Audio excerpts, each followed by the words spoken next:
The sun was hanging low in the sky, painting the backyard in a warm, golden light. It was the kind of perfect afternoon that felt like a memory even while it was happening. The air, thick with the delicious smell of charcoal and sizzling burgers, was alive with sound. The happy shrieks of children chasing each other around a big oak tree mixed with the low, comfortable chatter of adults gathered in clusters on the lawn. Plastic cups clinked, and somewhere a radio was playing a soft, upbeat song that nobody was really listening to but everyone enjoyed.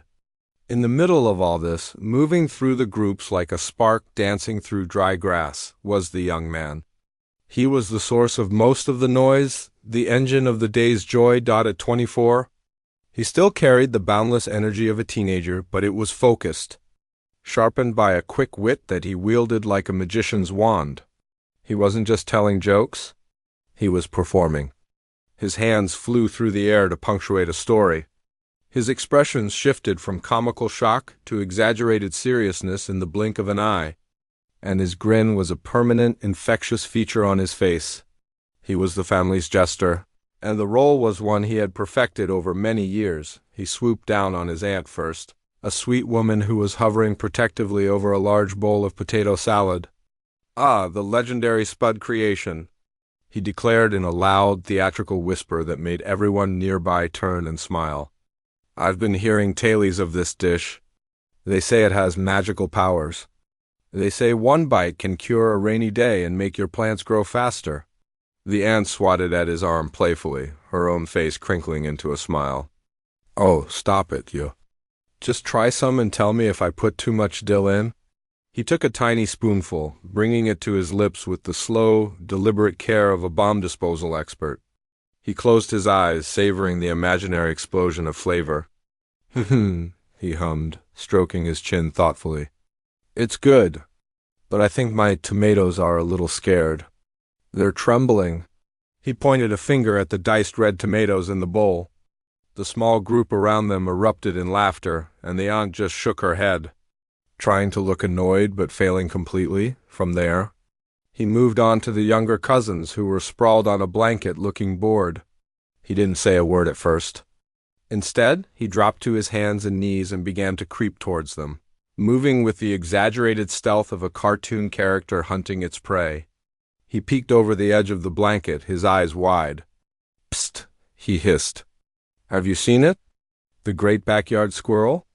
They say he's this big," he stretched his arms out wide, "and he wears a tiny cape made of leaves. He's a superhero, you know. His power is finding the last good chip in the bag." The children, who had been listless just moments before, were now captivated, their eyes wide with wonder. "Where did he go?" one of them whispered. The young man's face fell into a mask of deep concern. "He was just here. I think he's after the dip. We must protect the dip at all costs." He launched himself into a dramatic, slow-motion roll across the grass, ending in a heroic pose in front of the snack table. The kids squealed with delight, scrambling to their feet to join his imaginary mission. His final stop was his older brother, who was leaning against a tree, sipping a cold drink and watching the whole performance with an amused, knowing look. This was their oldest and most practiced routine. Well, the young man said, sauntering up to him. "If it isn't the statue of the garden, I hear they're going to put a plaque here. Here lies a man who once knew how to have fun." His brother didn't even flinch. He just took a slow sip from his bottle. "Funny," he said, his voice dry and calm. "That's not what Mom said. She said she was worried your face might get stuck that way." The young man clutched his chest in feigned agony. "A direct hit?" The brother, with his words of steel. But can his words defeat the tickle monster? He lunged forward, wiggling his fingers menacingly. His brother sidestepped easily, a rare, genuine laugh escaping his lips. "Get lost, you idiot. You're too old for this." "You're never too old to be happy," the young man shot back, his grin widening. "It's a scientific fact. I read it on a leaf. A superhero squirrel gave it to me. To everyone watching, he was simply a force of nature, a whirlwind of happiness that made every family gathering better. He was uncomplicated fun, the human equivalent of a sparkler bright, loud, and gone in a flash, leaving behind only a pleasant memory and the smell of smoke. His mother watched him from a lawn chair, a fond but slightly weary smile on her face. She loved his spirit, but sometimes it felt like she was watching a TV show. A character so bright that it was hard to see the real person underneath. His father, standing by the grill, chuckled at his latest antic with his son, shaking his head in a way that was equal parts pride and resignation. After his showdown with his brother, the young man excused himself, saying he needed to get another drink. He walked towards the house, the boisterous sounds of the party following him like a warm tide. As he reached the patio doors, he paused, his hand on the handle. The laughter from the yard seemed to fade for a moment, replaced by a quiet hum in his own head. His eyes drifted past the kitchen into the dimly lit living room. And there it was. Standing against the far wall, covered by a thin layer of dust that made it look like a ghost in the room, was the old piano. It was a dark, polished wood that once gleamed, but now seemed to absorb the light around it. It was silent, still, and utterly out of place in a world filled with so much noise. A familiar weight settled in his chest, heavy and cold. The wide, easy grin he had worn all afternoon felt suddenly like a mask, tight and uncomfortable on his face. The laughter bubbling from the backyard sounded distant now, like it was happening to someone else. He just stood there for a long moment, staring at the silent instrument, a shadow passing over his features. It was a brief flicker, a crack in the carefully constructed facade of the jester, but it was deep and real. He saw not just a piece of furniture, but a monument to a silence that he had spent years trying to fill with noise. "Hey, you going to get lost in there?" His brother's voice called from the yard, sharp and clear, cutting through the quiet moment. "The burgers are ready." The spell was broken. The young man blinked, and the shadow was gone. He took a deep breath, the mask snapping back into place as if it had never been removed. He turned back towards the party, his grin returning, bright and brilliant as ever. "Coming!" he yelled back, his voice full of its usual energy. "Don't you dare start without me!" He pushed the door open and stepped back out into the golden light, leaving the quiet piano and the secret it held behind him, once again becoming the sparkler in the fading afternoon sun. The last golden rays of the sun disappeared, and the backyard slowly emptied as the family migrated indoors, drawn by the promise of coffee and dessert. The energy of the party changed, softening from the wild, open-air fun into something cozier and more contained. The sounds of crickets and laughter from outside were replaced by the comfortable hum of the house, the clinking of spoons against ceramic plates, the soft thud of a refrigerator door closing, the low murmur of conversations weaving together in the warm, lamplit living room. The young man followed the crowd, a plate with a slice of chocolate cake in his hand. His performance momentarily paused. He found a spot on the arm of an old, worn-out sofa, listening to his uncle tell a long, rambling story about a fishing trip. He laughed at all the right places, his grin as bright as ever. But a part of him was still standing on the patio, staring at that silent, dark shape in the corner of the room. The piano sat there like a quiet guest that everyone had learned to ignore. It was pushed against the far wall, its polished wood surface dulled by a fine layer of dust that made it look almost gray in the soft light. It was a beautiful instrument, once the centerpiece of the home, but now it was just a piece of furniture, a shelf for a forgotten stack of magazines and a couple of empty photo frames. People walked past it without a second glance, their eyes sliding over it as if it were part of the wall. But for the young man it was a void in the room, a silent giant that held all the words he had never said. He was halfway through his cake, nodding along to the fishing story, when his uncle, having reached the end of his tale, let out a booming laugh and leaned back in his chair. His eyes, bright with the warmth of the evening, scanned the room before landing squarely on the young man. A mischievous glint appeared in them, the kind that signaled a new form of entertainment was about to be proposed. "Hey," he said, his voice loud enough to cut through the surrounding chatter. "Hey, you. Mr. Funny Man all day." He pointed a thick finger towards the corner of the room. "You still remember how to tickle those ivories? Come on, Play us something lively to wrap up the night." A few heads turned. A chorus of agreement and playful encouragement immediately followed. "Yes, play a song." Someone shouted from the kitchen. "Yeah, give us a tune." Another voice added. The request was casual, affectionate, and completely without any understanding of the weight it carried. To them, it was just another bit of fun. Another way to engage the family jester. The young man felt a familiar, cold knot tighten in his stomach. He forced a wide, dismissive laugh, waving his hand in the air as if swatting away a fly. "Oh, no, no, no," he said, shaking his head vigorously.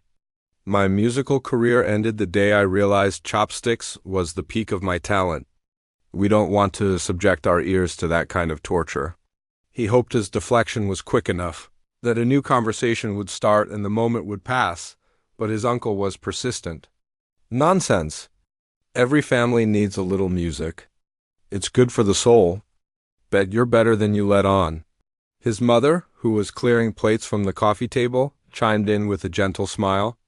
"Oh, come on, dear. It would be nice to hear it again. It's been such a long time." Her words were kind, but they hit him the hardest. Again.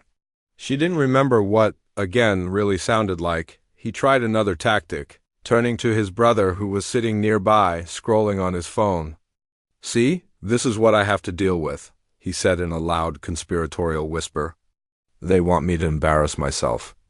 My only talent now is annoying this guy, and I'm very good at it, aren't I?" He poked his brother in the arm. His brother didn't even look up from his phone, but a small smile played on his lips. "You are," he agreed. "But you should still play. It'll be funny." The betrayal, though playful, felt like a final push. The family's good-natured pressure continued to build. "Don't be shy. Just one song. We won't judge." They were all smiling, all looking at him with expectant, happy faces. They saw him as a source of amusement, a button to be pressed for a guaranteed good time. They had no idea they were asking him to walk on a tightrope stretched over a canyon of grief. He was cornered. There was no more room to deflect, no more jokes to hide behind. To refuse now would seem strange, almost rude. It would break the character he had so carefully constructed. He let out a long, dramatic sigh, a performance of defeat for his audience. All right," he said, holding up his hands in surrender. "You win. But if my playing clears the room and ruins dessert, don't blame me." A small cheer went through the room. He pushed himself up from the arm of the sofa, his movements feeling heavy and slow, as if he were walking through water. The casual smile was still plastered on his face, but it felt like it was cracking. He walked towards the piano, each step echoing in the sudden quiet that was beginning to fall over the room. The family's chatter softened, their attention shifting to the impromptu performance they were about to witness. They were still expecting a joke. They were waiting for him to plunk out a silly, off-key version of some old nursery rhyme or to bang on the keys in a comical way. They were settled in their seats, ready to be entertained. He stopped in front of the instrument. It looked even sadder up close. He reached out and pulled the heavy fabric cover off, folding it clumsily and draping it over the top. A cloud of dust puffed into the air, shimmering in the lamplight before disappearing. The keys were revealed, yellowed with age and covered in a fine, gritty film. He ran a hand over them, not to play, but just to touch them. The gesture was quiet, almost reverent, so out of character that it was a wonder nobody noticed. His fingers traced the familiar pattern of the black and white keys, and for a second the mask of the jester slipped completely.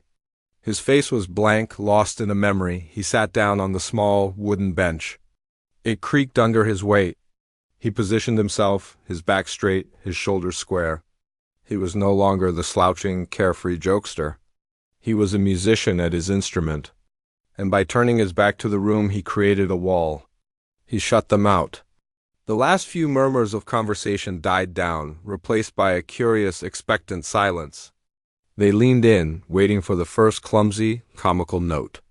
He placed his fingers on the keys, his touch gentle, certain. He took a deep, quiet breath, and the room held its breath with him. The laughter was over. The music was about to begin. He sat there for a long moment, his back to the room, his fingers resting on the dusty keys. The silence in the living room had shifted from a casual, expectant quiet to something more tense, more curious. People leaned forward in their seats, dessert spoons frozen halfway to their mouths. They were still waiting for the punchline, the silly, off-key tune that would break the tension and send them all into another fit of laughter. The young man took a slow, deep breath, his shoulders rising and falling. Then his fingers moved. The first notes that drifted out were not what anyone expected. They were not loud or clumsy or comical. They were soft, clear, and impossibly sad. It was a sound that seemed to come from a different place, a different time. It was like a single, cold drop of rain falling on a still pond, sending ripples of quiet sorrow through the air. The sound was so pure, so full of aching emotion, that it felt out of place in the cozy, cluttered living room. It belonged in a grand concert hall or alone in an empty house at midnight. A few people, who were still whispering to each other, fell silent. The young woman in the armchair stopped stirring her coffee. The sound was so delicate, yet it commanded attention in a way a shout never could. The young man's fingers continued to move across the keys, coaxing a melody from the old instrument that it hadn't given up in years. It was a classical piece, complex and winding, but even those who didn't know music could feel the story it was telling. It was a story of loss. The laughter in the room didn't just fade. It was extinguished as if a switch had been flipped. One by one, conversations died. The clinking of spoons against ceramic ceased. The soft hum of the refrigerator seemed to disappear. All that was left was the music, filling every corner of the space, wrapping itself around everyone present. Heads turned, not with the amusement of before, but with a slow, dawning sense of wonder. All eyes were now fixed on the back of the young man they thought they knew so well. He was no longer the jester. The slouch in his posture was gone. His back was straight, his body swaying slightly with the music. His hands, which had been used for gesturing and joking all day, were now possessed of a startling grace and power. They danced across the yellowed keys, sometimes pressing down firmly to create a deep, resonant chord that vibrated through the floorboards, other times barely touching them, producing a sound so light it was like a sigh. He was completely lost in the music, his eyes closed. His face a mask of concentration and deep, unspoken pain. His mother, who was standing by the doorway to the kitchen, felt a strange, familiar tug at her heart. She had heard this melody before, a long time ago. It was a ghost from a past she had tried to forget, a sound that brought with it a flood of memories she had kept locked away. She watched her son's hands on the keys, and for a moment it wasn't him she saw.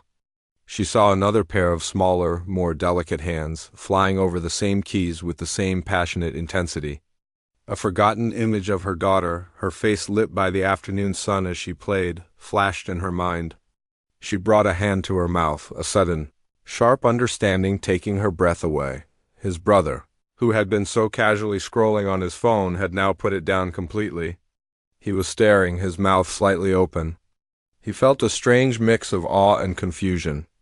This was his brother, the guy who made fart jokes and couldn't be serious for more than 5 seconds. The guy who used humor as a shield and a sword? Where was this coming from? He had always known his brother was sad, deep down, but he had never imagined this. This wasn't just sadness. This was a whole universe of pain, expressed in a language he didn't know his brother could speak. He felt a pang of guilt for all the times he had teased him, for all the times he had gone along with the jester. Act without ever questioning why it was so necessary. The music began to build. The quiet, melancholic melody swelled into something more powerful, more urgent. The notes came faster, cascading down the keys like a waterfall of emotion. There was a frustration in the music now, an anger that simmered just beneath the surface. It was the sound of a question being asked over and over again, a question that had no answer. The room's occupants were completely captivated, held hostage by the beauty and the pain of the sound. No one dared to move, to speak, or even to breathe too loudly. It felt like a sacred moment, a private confession being made in public. The uncle who had challenged him to play was leaning forward in his chair, his elbows on his knees, his face a picture of solemn awe. He had wanted a bit of fun, a silly party trick to liven up the evening. He had not bargained for this. He had not asked to have his heart quietly broken open by a depth of feeling he never knew existed in the young man. He looked around the room at the stunned, silent faces of his family and realized that this was not a performance. This was an exorcism. Then, as suddenly as it had intensified, the music softened again. The angry rush of notes subsided and the original aching melody returned. But this time it was different. It was deeper, more resigned. It was the sound of acceptance, not of the event, but of the sorrow that followed. It was the sound of someone who had walked through a storm and was now sitting quietly in the rain, just letting it fall. The final notes were played softly, gently, each one a perfect, shimmering tear of sound. The last note hung in the air, fragile and beautiful, before it too faded into the heavy silence. No one moved. No one clapped. The sound seemed to have rearranged the very molecules in the room, changing the atmosphere completely. The young man's hands remained on the keys for a moment, his head bowed. Then slowly he lifted them and let them fall into his lap. His shoulders slumped, the energy that had fueled the performance now completely drained. He was just a slumped figure on a bench, his back still to the room, his raw vulnerability laid bare for everyone to see. The laughter was gone, and in its place was a profound, heart-stopping silence that spoke more than words ever could. The silence in the room was a living thing. It was heavy and thick, pressing down on everyone, making the air hard to breathe. The young man remained with his back to them, a still figure in the center of the stunned quiet. His hands lay limp in his lap, the tips of his fingers still tingling with the memory of the keys. For him, the silence was not empty. It was filled with echoes, not just of the notes he had played, but of a lifetime of sound that had been locked away. The music had been a key, turning in a rusted lock.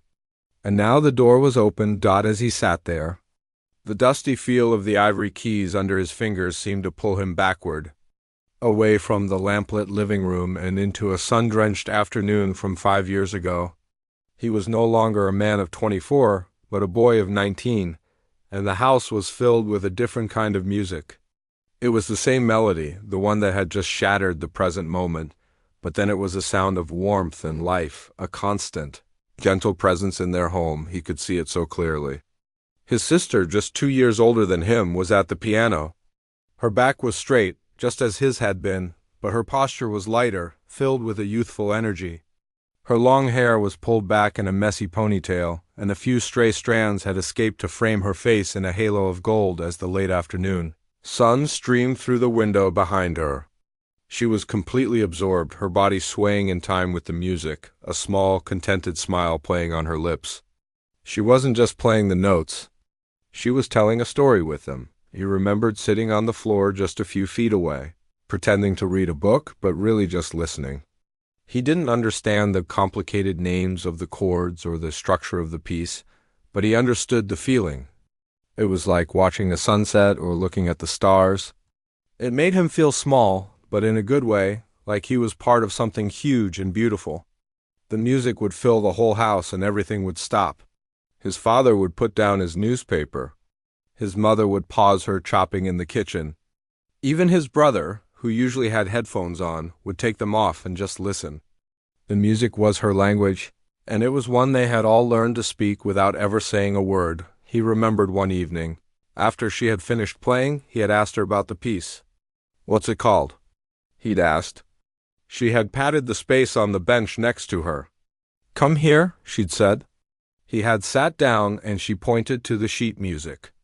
"Clair de lune," she'd said, her voice soft. "It's French for moonlight." She had taken his hand and traced the shape of the melody in the air. "It's supposed to feel like looking at the moonlight on the water. It's beautiful, but it's a little sad too, because you know the night will end." He hadn't fully understood then, but he had felt the truth in her words. He could feel the beauty and the sadness, all mixed together. She had been the heart of their family, the source of its quiet beauty. While he was the spark, the loud and messy energy, she was the calm, steady glow. She was the one who could calm their father after a hard day at work with a simple cup of tea, or who would listen to their mother's worries for hours without judgment. She was the one who understood his brother's moods without him ever having to explain. And she was the one who would laugh the loudest at his stupidest jokes, her laughter like 1,000 tiny bells. The music she played was just an extension of who she was, complex, beautiful, and deeply felt. But memories, like songs, must end. The sun-drenched afternoon in his mind began to darken. The image of his sister at the piano flickered and was replaced by the piercing, shrill ring of the telephone in the middle of the night. He remembered the jolt of being woken up, the sound of his father's footsteps in the hallway, the hushed, urgent tone of his voice. He remembered sitting on the top of the stairs, his heart hammering against his ribs, a cold dread seeping into his bones. The music had stopped. And it had never started again in the same way. The silence that followed the phone call was 1,000 times louder than any music. It was a suffocating, heavy silence that filled every corner of the house, crushing the life out of it. The piano in the living room was no longer an instrument of beauty. It was a monument to a silence that could never be filled. It was a constant, painful reminder of the sound that was gone forever. No one could bring themselves to even look at it, let alone touch it. It became a ghost in the room, a place where her laughter used to be. In the days and weeks that followed, he watched his family change. The light went out of his parents' eyes. His brother retreated into a shell of quiet anger. The house, once filled with her music and his noise, was now just quiet, and the quiet was terrifying. It felt like they were all drowning, slowly sinking into a sea of sorrow, and no one knew how to swim. He saw the pain on their faces, and it was a pain he couldn't fix with a joke or a silly story. But he had to try. That was when he made the decision, not with his mind, but with his soul. If he couldn't fill the silence with her music, he would fill it with his own noise. He would become the source of sound, the engine of laughter. He would tell jokes until his throat was sore, perform ridiculous skits, and do anything at all to get a flicker of a smile on their faces. He became the jester, the court fool, whose only purpose was to distract the king and queen from their grief. He built a wall of jokes and laughter around himself, and he invited his family to stand behind it. And they did. It was easier to laugh at his antics than to face the crushing silence. It was easier to focus on the sparkler than to look into the dark, but in building that wall for them, he had trapped himself. He had buried his own grief so deep that he almost forgot it was there. He had never cried. He had never spoken her name. He had never allowed himself to sit with the memory of her music because the pain was too great. He had chosen to be the one who was okay, the one who was strong, because someone had to be. Now, sitting at the piano in the present, the wall had finally crumbled. The music he had just played was not for his family. It was for her. It was an apology for 5 years of silence. It was a conversation he had been too scared to have. Every note was a word he hadn't been able to say. I miss you. I'm sorry. I'm so sad. The music had been a release, a 5-year-long storm of unshed tears finally breaking free. He felt a hot, stinging wetness on his cheeks and was surprised to find that he was crying. He hadn't even realized. He was empty, drained of every ounce of energy and every drop of sorrow he had been holding inside. The laughter had stopped, and for the first time in a very long time, he was finally allowing himself to feel the silence. The final note shimmered in the air for a moment, a fragile, perfect tear of sound, and then it was gone. The silence that rushed in to fill the space it left behind was not empty. It was full. It was heavy with the weight of 5 years of unspoken grief, with the shock of a sudden, brutal understanding, and with a profound, aching love. No one moved. No one breathed. To clap would have been a violation, an insult. It would have been like applauding a confession. The young man remained at the piano, his back to the room, his body slumped in defeat. He was no longer performing. He was just a man who had just laid his soul bare on the dusty keys of an old piano. He could feel their eyes on him. Dozens of pairs of eyes, but their stares were different now. They weren't looking at the jester, the sparkler, the source of easy laughter. They were looking at a stranger they had somehow lived with for years without ever truly seeing.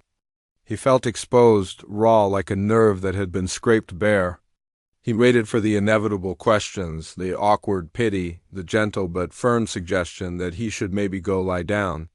He waited for them to try and put the mask back on his face for him, but none of that came. It was his father who moved first. The old man, who had been leaning against the wall by the doorway, slowly pushed himself upright. His movements were deliberate, heavy with a new purpose. He didn't look at anyone else in the room. His eyes were fixed only on the slumped figure of his son. He walked across the living room, his steps slow and careful, as if he were walking on sacred ground. The carpet muffled the sound of his footsteps, but his presence seemed to make the air vibrate. The family watched him, their own bodies frozen, as if they were witnessing a ritual as ancient and important as time itself. He reached the piano and stopped. For a long moment he just stood there, looking down at his son's shaking shoulders. Then he raised his hand and placed it firmly, gently, on the young man's back. The touch was like a lightning strike. The young man flinched, his entire body tensing at the sudden contact. He hadn't been touched like that in years, not with pity or with casual affection, but with a deep, unwavering solidarity. The hand on his back was not trying to fix him or comfort him in a shallow way. It was simply saying, "I am here. I see you." A sob, raw and ragged, tore from his throat. It was a sound he didn't recognize as his own. It was the sound of a dam breaking, of 5 years of carefully constructed walls crumbling into dust. He could no longer hold it in. He turned his head, his face a mess of tears and snot, his features twisted in a mask of pure, undiluted pain.